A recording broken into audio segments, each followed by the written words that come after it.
하나님께서 기뻐 받으실 줄로 믿습니다. 할렐루야. 오늘도 하나님 주시는 말씀의 은혜가 우리 사랑하는 성도들과 성도들 가정 가운데 하나님이 주시는 복으로 충만하기를 주님의 이름으로 축복합니다. 여러분, 인류가 이 땅에 존재하면서 세상에 많은 종교들을 만들어내었습니다. 그런데 종교학자들의 연구에 따르면 대부분의 종교, 특히 원시 종교들은 사람의 내면에 있는 두려움 감정, 어떤 사물을 보고 느끼는 두려움 때문에 종교가 시작되어졌다라고 설명합니다. 예를 들어서 어느 날 비가 억수같이 내리던 날 번개가 치자 마을 사람들의 집이 불타고 사람이 죽는 일이 발생하게 됩니다.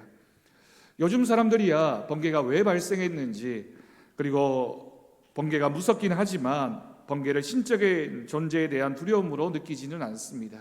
이유도 알고 있고 문제가 생겨도 그 이후에 어떻게 대비해야 되는지를 잘 알고 있기 때문입니다. 피뢰침을 설치하거나 어떤 것을 조심하면 되고, 또 그런 일이 있다고 하더라도 이유를 알기 때문에 대비할 수 있고 두려움을 느끼지 않습니다. 하지만 과거 오래전의 사람들은 갑자기 밀어닥친 그런 환란의 상황 가운데 왜 우리 마을에, 그리고 그 집에 그 사람이 그런 피해를 당하게 되었는지 이해하고 설명하기가 어려웠습니다. 그러다 보니 그런 우레나 번개에 대해서 막연하게 두려움을 가지게 되고 그 두려움을 이겨내기 위한 방법을 생각하게 됩니다. 번개가 맞은 나무에 지성을 들이거나 집에다가 무엇인가 영험한 물건을 가져다 두면 다음에는 그런 일을 피할 수 있지 않을까라고 생각하기도 하고, 또는 어떤 신적인 존재를 노엽게 해서 일어난 일이 아닌가라는 생각으로 정성을 들인다든지, 그런 미신적인 방법을 동원해서 어떻게 하든지 그런 두려움을 이겨내려고 했던 것이 종교의 시작이다라고 설명합니다. 과학주의 시대를 살고 있는 지금의 생각으로 생각해보면 어리석어 보이지만, 사실 오늘날에도 많은 사람들이 그런 생각으로 미신적인 그런 신앙을 가지게 되고 어떤 특별한 물건이나 존재를 만들고 그것을 숭배하고 섬기기도 합니다. 이런 모든 것들을 통틀어서 우리는 우상이라고 성경에서 지칭합니다. 이스라엘 백성들도 마찬가지였습니다. 이스라엘 백성들이 출애굽할 당시에 사람들은 민족마다 나라마다 그들을 보호하는 신이 있다라고 생각했습니다. 애굽에는 애굽의 신이 있고, 아수르에는 아수르의 신이 있고, 가나안 땅에는 또 가나안의 신이 있고, 나라마다 민족마다 그들을 지배하고 다스리고 보호하는 신이 있다라고 생각했던 것입니다.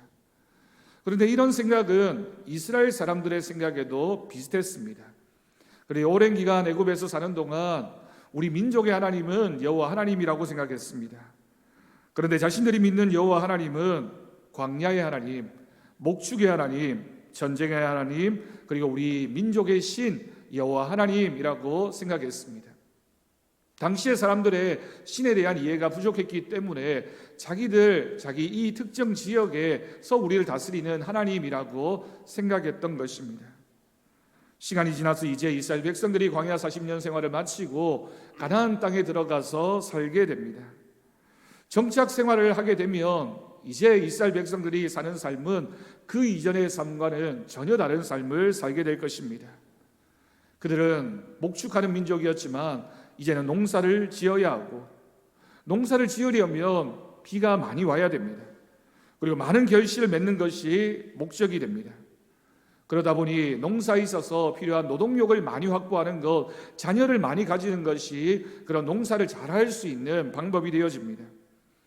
이런 것들이 모두 가나안에 있었던 농경 문화 안으로 들어가는 이스라엘 백성들이 경험해야만 했던 문화적인 충격이라고 할 수 있습니다. 그러니 이스라엘 백성들이 생각을 하게 됩니다. 우리가 광야 생활을 할 때와 이제 들어가서 살게 되는 가나안에서의 생활이 참 많이 다르구나라는 것을 알게 되고, 한편으로는 익숙하지 않은 삶이었기 때문에 그런 생활에 적응하는 것에 어려움을 느꼈습니다. 두려움도 가지게 됩니다. 이스라엘 사람들이 가만히 보니 이미 그들보다 먼저 가나안 땅에서 농사를 지으며 오랫동안 살아온 가나안 사람들이 눈에 들어왔습니다. 그 가나안 사람들이 농사도 더 잘 짓고 자식도 더 많고 훨씬 더 부유하고 풍요롭게 사는 것입니다. 그러니 이스라엘 백성들이 생각하지 않겠습니까? 왜 우리보다 저 사람들이 더 저렇게 잘 살까라는 생각이 당연히 들 수밖에 없습니다. 그렇게 풍요롭게 잘 사는 비결이 무엇인가를 생각해 보니 다른 건 다 비슷한 것 같은데 한 가지 다른 점이 눈에 띄었습니다.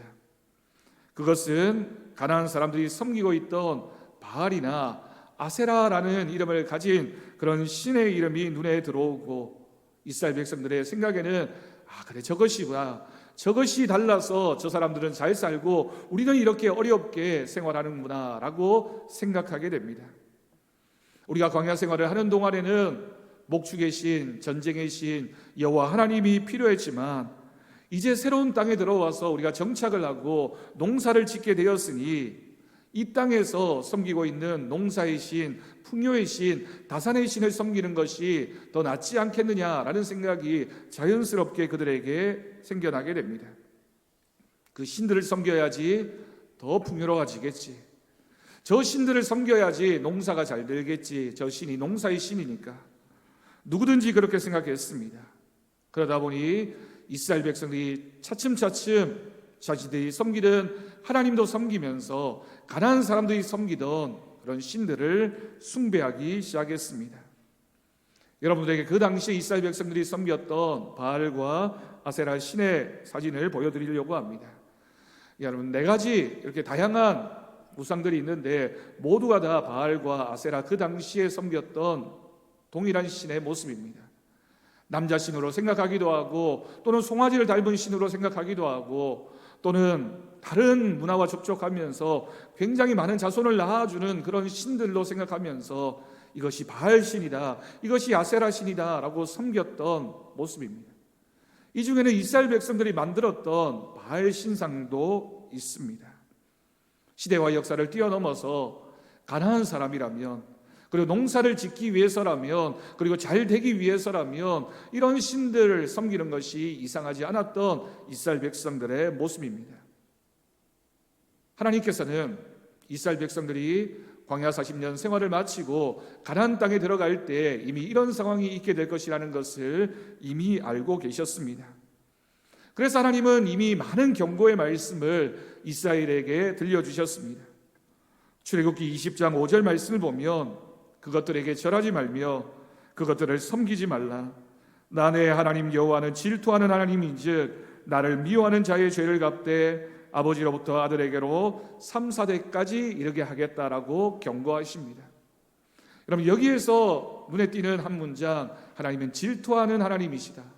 그러니 너희가 우상 숭배하게 되면 3, 4대까지 큰 벌을 받게 될 것이라고 하나님 말씀하십니다. 신명기 4장 19절 말씀입니다. 또 그리하여 네가 하늘을 향하여 눈을 들어 해와 달과 별들, 하늘 위의 모든 천체, 곧 너희 하나님 여호와께서 천하 만민을 위하여 배정하신 것을 보고 미혹하여 그것에 경배하며 섬기지 말라, 하나님 말씀입니다. 여러분, 이 말씀에서는 미혹한다, 유혹되어진다라는 단어가 눈에 띕니다. 이스라엘 백성들이 가나안 땅에 들어가서 살게 되면 너희를 유혹하는 것들이 참 많을 것이다, 그것에 빠져서는 안 된다라고 하는 하나님의 경고입니다. 마지막으로 신명기 7장 16절 말씀입니다. 내 하나님 여호와께서 내게 넘겨주신 모든 민족을 내 눈이 긍휼히 여기지 말고 진멸하며 그들의 신을 섬기지 말라. 이것이 내게 올무가 될 것이다. 여러분, 올무가 무엇입니까? 아무리 힘센 짐승이라 할지라도 올무 덫에 걸리게 되면 그곳에서 빠져나올 수 없는 것이 올무입니다. 이스라엘 백성들이 우상 숭배하는 것, 그것이 올무가 되어서 결국에는 너희들이 망하게 될 것이다 라고 하는 하나님 경고의 메시지였습니다. 이처럼 하나님께서는 이스라엘 백성들이 가나안 땅에 들어오기 전부터 많은 경고의 말씀을 통해서 우상 숭배가 얼마나 큰 죄인지, 너희가 그 땅에 들어가서 살게 되면 결코 그것에 너희의 눈을 돌려서는 안 된다라고 하나님 말씀하셨습니다. 그런데 여러분, 결과가 어땠습니까? 이스라엘 백성들은 잊어버렸습니다. 불순종했습니다. 여호수아 시대를 지나 서사 시대, 그리고 사울왕과 다윗왕, 솔로몬에 이르는 왕정 시대, 그리고 그 이후에 북이스라엘과 남유다로 갈라진 이후에도 끊임없이 바알과 아세라를 섬기면서 끊임없이 우상숭배에 빠져있던 이스라엘 백성들은 결국 멸망으로 치달을 수밖에 없었습니다. 그런 상황에서 선지자 예레미야가 이스라엘 백성들을 향하여 외쳤습니다. 예레미야 35장 15절 말씀입니다. 내가 내 종 모든 선지자를 너희에게 보내고 끊임없이 보내며 이르기를 너희는 이제 각기 악한 길에서 돌이켜 행위를 고치고 다른 신을 따라 그를 섬기지 말라. 그리하면 너희는 내가 너희와 너희 선조에게 준 이 땅에 살리라 하여도 너희가 귀를 기울이지 아니하며 내게 순종하지 아니하였느니라. 안타까운 선지자의 외침이고 고백이었습니다. 하나님께서는 하나님의 종이었던 선지자를 끊임없이 이스라엘 백성들을 향하여 보내시면서 너희가 왜 우상 숭배에 빠져 있느냐, 그 길에서 돌이키라고 하나님이 얼마나 거듭 선지자를 통하여 말씀하셨는지 모릅니다. 돌아오라고, 그 길을 돌이켜서 나에게로 돌아오라고 외쳤던 선지자의 부르짖음과 외침이 구약 성경 뒷부분에 얼마나 많이 깊이 있게 기록되어져 있습니까? 하나님께 나와 예배할 것을 말씀하셨지만 이스라엘은 듣지 않았고 결국 멸망의 길을 걷게 됩니다. 여러분, 말씀을 시작하면서 종교가 시작되어진 이유, 우상 숭배가 시작되어진 첫 번째 이유는 두려움 때문이었다라고 하지만 두 번째 이유가 더 큰 이유입니다. 두 번째 이유는 바로 인간이 가진 욕심 때문입니다. 내가 저 사람보다 더 잘 살아야 되겠다, 더 많이 소유해야 되겠다, 내가 더 많이 가져야지만 행복해지지 않을까라는 그런 욕심이 다른 신들을 만들어내고 우상 숭배에 빠지게 되고 그것이 하나님의 자리를 대신하게 되면서 멸망의 길로 치닫게 된 것입니다. 사랑하는 성도 여러분, 어떤 우상이든지 결국에는 사람이 만들어내는 것입니다. 사람이 만들어낸 우상이기 때문에 사람의 마음과 두려움과 욕심이 투영된 것이지 그 우상 자체가 힘이 있거나 능력이 있는 것이 아닙니다. 그렇다면 여러분, 이스라엘의 하나님, 우리가 믿는 하나님은 어떤 분이십니까? 우리 그리스도인들도 하나님을 생각할 때 막연하게 생각할 때가 있습니다. 우리 눈에 보이지 않으니까 다른 종교에서처럼 어떤 형상이 있고 만들어진 것이 있으면 좋을 텐데 그렇지 않으니까 하나님에 대해서 막연하게 생각합니다. 그런데 여러분, 우리가 먼저 기억해야 할 것이 있습니다. 믿음은 하나님을 인정하는 것입니다. 하나님은 하나님을 하나님으로 인정하는 자에게 응답하십니다. 다른 세상적인 것에 우리의 마음과 눈을 빼앗기지 않고 하나님을 인정하는 것, 여러분, 그것이 바로 우상 숭배에 빠지지 않는 중요한 원칙입니다. 우리 하나님은 인격적인 분이시기 때문에 단순히 우리가 가진 소원을 들어주는 그런 미신적인 존재가 아닙니다. 하나님의 섭리와 하나님의 때가 있습니다. 그러니 여러분, 믿음에는 확신이 있어야 되고 기다림의 시간이 필요한 것입니다. 우리가 가진 확신은 어떤 것입니까? 하나님은 영원히 침묵하지 않으시며 마침내 하나님이 응답하시는 때가 있다라고 하는 것, 하나님의 때를 기다릴 줄 아는 믿음, 하나님의 의지를, 하나님의 선하신 계획을 인정하고 하나님 옆에 믿음으로 살아가는 것, 그것이 바로 확신과 인내입니다. 하나님은 마지막 때에 우리의 믿음을 보시고 우리를 재판의 자리로 부르십니다. 그동안 숨겨진 모든 악과 공개된 악을 심판하실 것입니다. 세상의 이방 종교들과 우상 숭배는 좋은 게 좋은 것이라고 하고 결과만 좋으면 좋은 것이라고, 많이 가지고 소유하고 행복해지면 그만이라고 그렇게 설명하지만 하나님을 믿는 여호와 신앙은 마지막 때에 심판이 있다라고 하는 것을 알라고 하나님이 우리에게 분명히 말씀하셨습니다. 오늘 본문 1절 말씀을 보면 이사야가 선포합니다. 이제 여호와께서 재판하실 때가 되었으니 재판의 자리에 나아오라고 초대하고 있습니다. 여러분, 재판의 자리라고 하는 것은 모든 사람들이 하나님 앞에 서야 되는 때가 있다라고 하는 것이죠. 그때가 되면 사람들은 어디에 있든지 모두 나와야 합니다. 1절에 기록되어진 섬들과 2절의 동방은 그 당시 이스라엘 백성들에게는 굉장히 먼 곳이었습니다. 인간의 힘으로는 다다를 수 없는 곳, 갈 수 없는 그런 곳입니다. 그런데 2절을 보십시오. 하나님께서는 공의로 그들을 불러 자기 발 앞에 이르게 하십니다. 이 말씀은 하나님의 재판을 피할 사람이 아무도 없다라고 하는 뜻입니다. 이스라엘은 당시에 가장 큰 나라였던 애굽이나 아수르나 바벨론을 두려워했습니다. 그 나라들이 힘이 있고 그들이 섬기는 신이 힘이 있다라고 생각했기 때문입니다. 하지만 오늘 이 말씀은 하나님께서 그 나라를 움직이시고 그 왕들을 움직이시는 분이시라고 기록하고 있습니다. 2절의 마지막 부분을 보십시오. 하나님은 그들이 두려워하는 그 열국들을 티끌같이 초계같이 여기신다라고 기록합니다. 우리 하나님은 그런 분이십니다. 인간이 만들어 섬기고 있던 우상 정도가 아니라 온 세상 천지만물을 만드신 분이시며 하나님의 뜻과 계획 없이는 어떤 역사도 일어나지 않습니다. 그러니 누가 여호와 하나님을 피할 수 있습니까?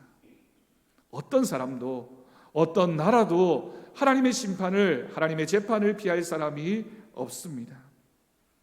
이스라엘을 바벨론 땅에 포로로 보내신 하나님이십니다. 그런 하나님이셨기 때문에 하나님의 때가 되어서 하나님의 계획을 따라 이제 이스라엘 백성을 고향으로 되돌려 보내실 것입니다. 70년 바벨론 포로 생활을 마치고 이스라엘 땅으로 돌아가는 길은 멀고 험합니다.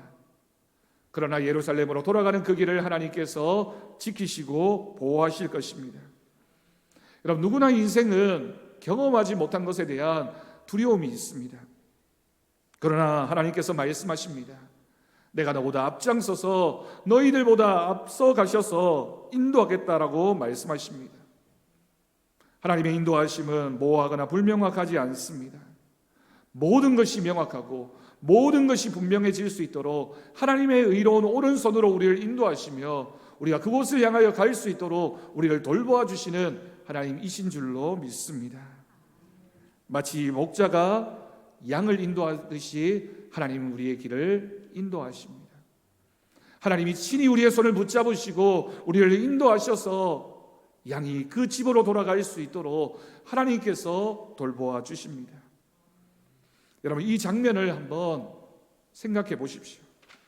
하나님이 약속하신 땅, 가나안 땅에서 잘 살 줄 알았던 이스라엘이 하나님을 배신하고 우상을 섬겼습니다. 그 결과가 무엇입니까?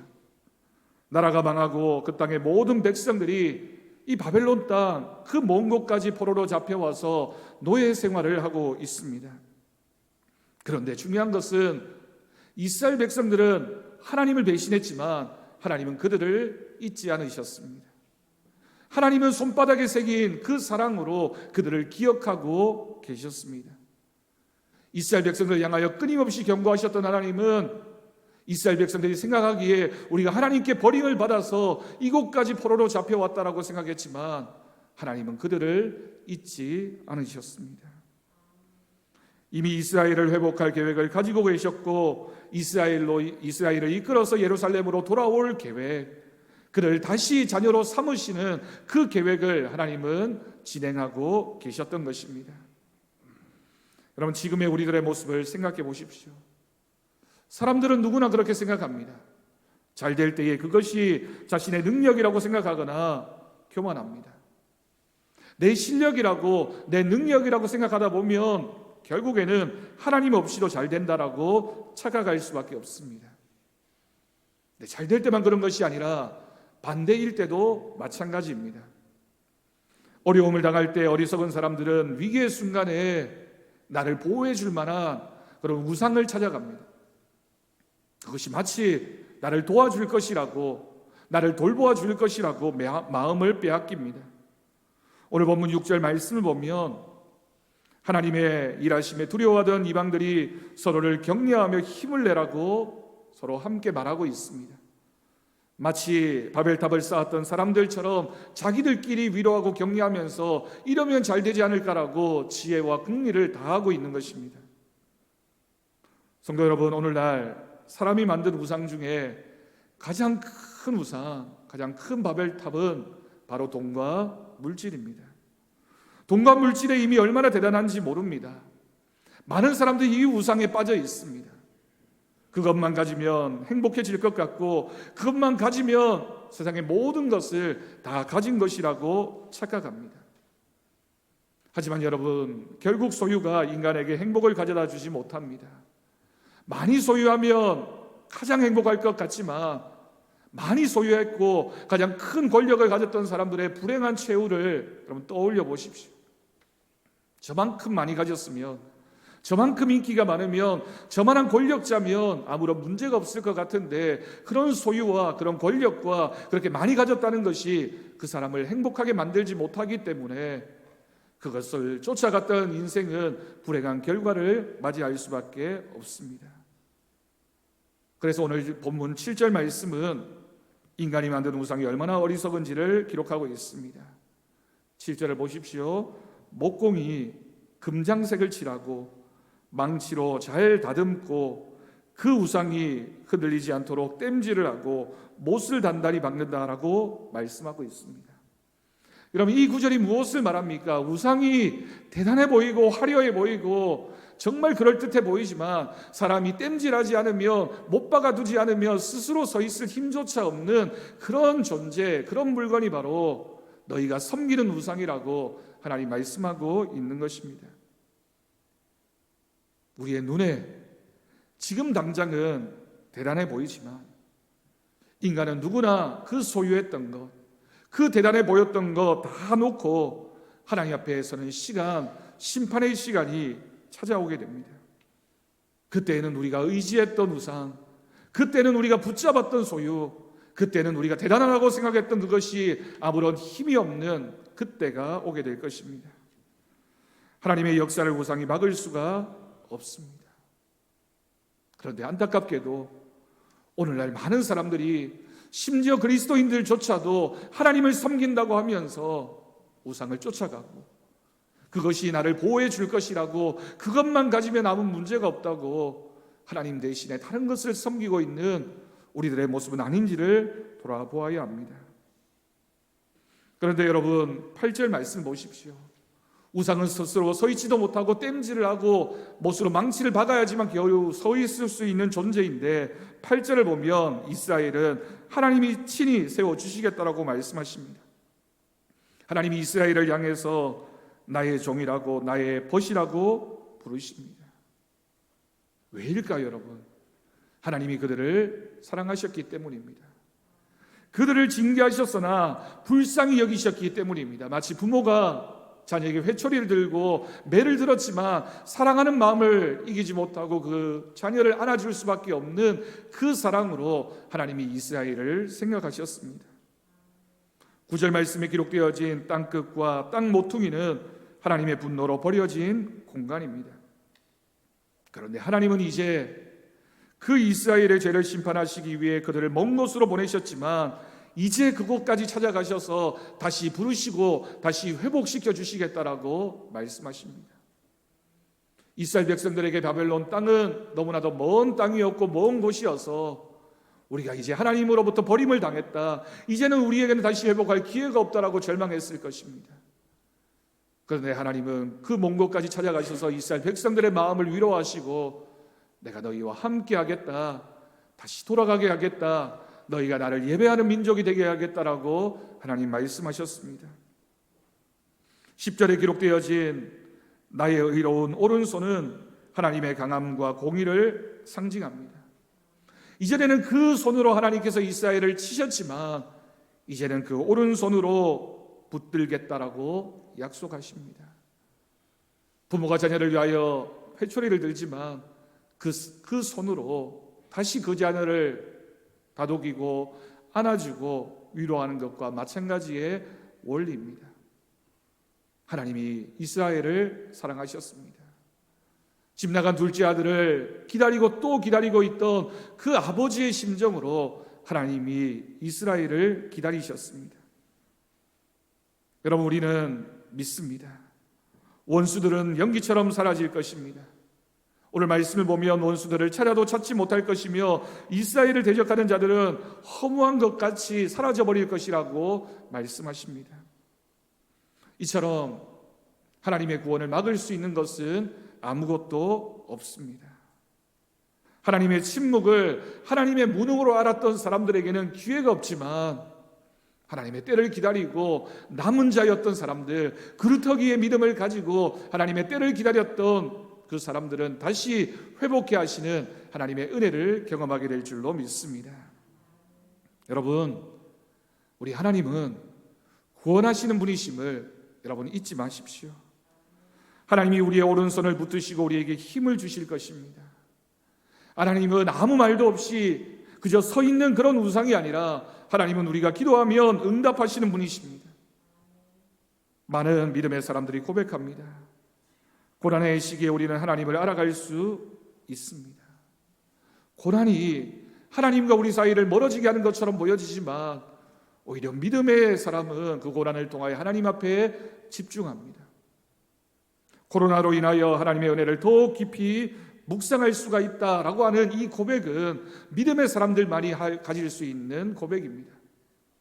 내가 어려움을 당했지만, 내가 슬픔 가운데 있지만, 내가 두려움과 걱정 가운데 있지만, 오히려 나에게 역사하시는 하나님을 더 집중하고 하나님을 묵상하며 하나님의 마음과 생각을 알 수 있었다라고 하는 그 고백이야말로 믿음의 고백이 될 줄로 믿습니다. 여러분, 우리를 살리시는 주님을 바라봅시다. 먹이시고 입히시고 치유하시는 주님을 신뢰하며 믿음으로 살아갈 수 있기를 바랍니다. 그럼 사랑이 무엇일까요? 사랑은 그가 사준 선물보다 그 선물을 준 그 사람에 집중하는 것입니다.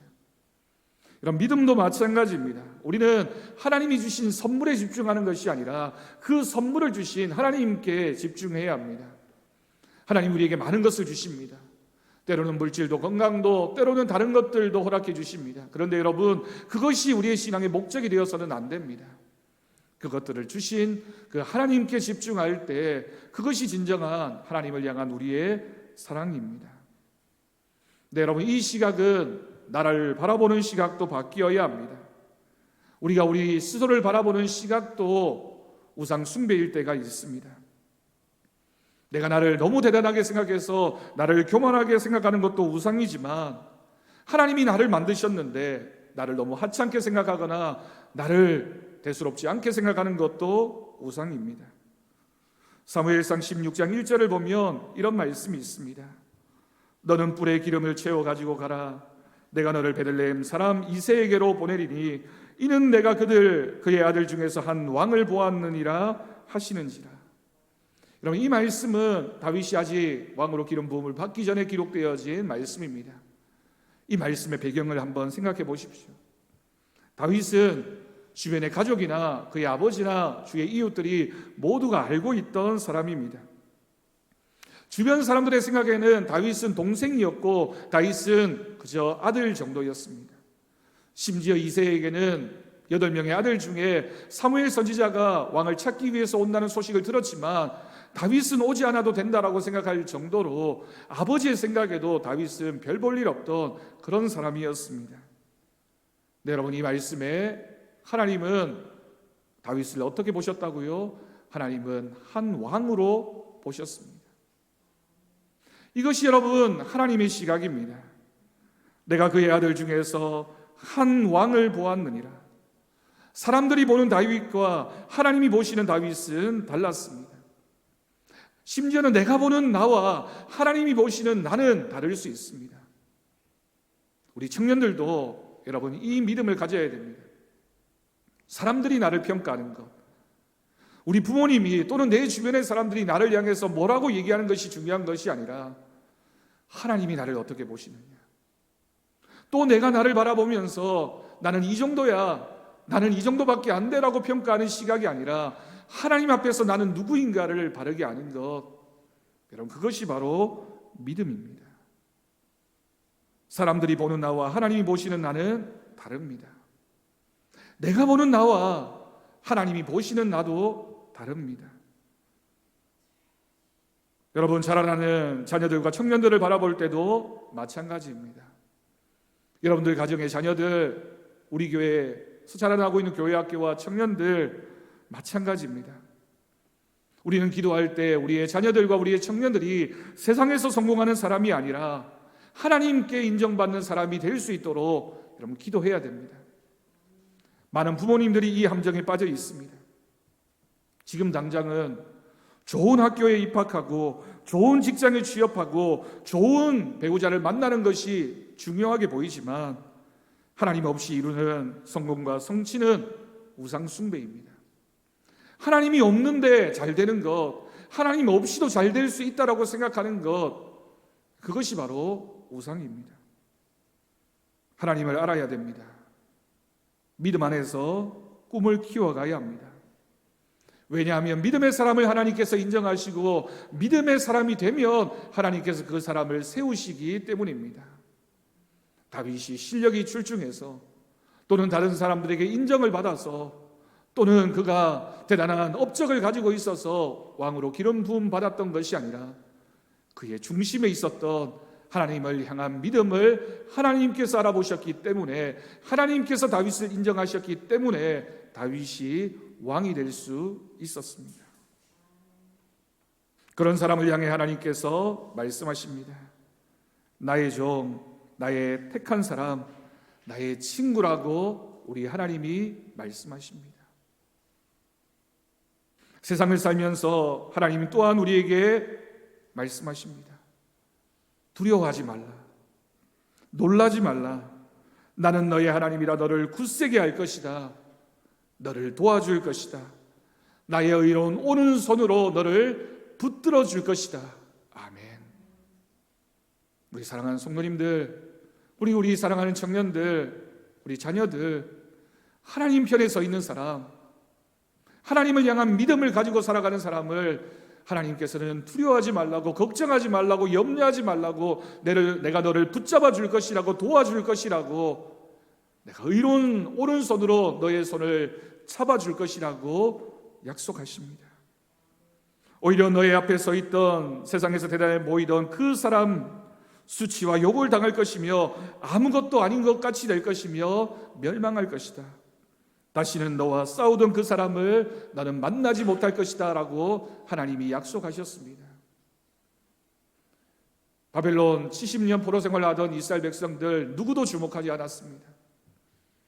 누구도 대단하다고 생각하지 않았고 그들에게는 희망이 없어 보였지만 하나님이 끝까지 그들을 사랑하셨고 그들을 붙잡아 주셨기 때문에 하나님의 선택받은 민족이었습니다.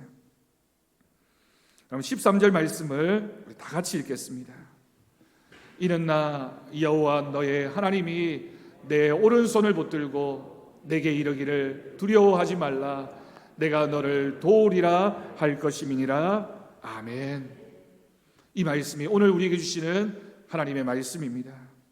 그럼 큰 나무나 좋은 열매를 원한다면 가지치기를 잘해야 됩니다. 그냥 내버려 두면 잎만 무성하고 가지만 무성하지 열매가 없습니다. 우리의 믿음을 돌아보면서 우리가 자꾸만 세상에 다른 것들에 우리의 마음을 빼앗겨서 가지를 자꾸만 뻗어나가다 보면 큰 나무가 될 수도 없고 열매도 맺지 못하게 됩니다. 믿음의 사람은 세상을 향했던 가지를 잘 치는 겁니다.